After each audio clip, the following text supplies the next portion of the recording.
वो लड़की वो लड़की जिसकी गुर्बत की तमन्ना में कई उजल मनाजर खुद को उसकी बारगाह में पेश करते थे। सुना है आजकल नजदीक का चश्मा लगाती है। वो जिसकी बेनियाजी से कभी उस शहर में लोगों का कारोबार चलता था। सुना है अब वो अशिया की खरीदारी में निरखों पर दुकानदारों से लंबी बहस करती है।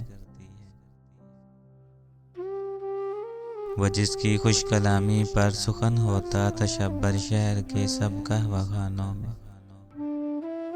सुना है खामोशी को आजकल इजहार पर तरजीह देती है।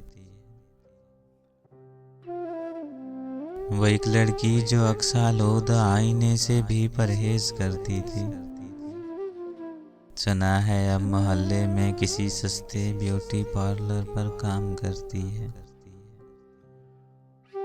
वो एक लड़की जो सरतापा कभी पिंदार का मीनार होती थी, जरा से जलजले से ढह गई होगी।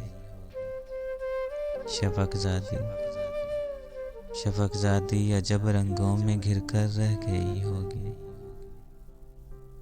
शफकजादी अजब रंगों में घिरकर रह गई होगी।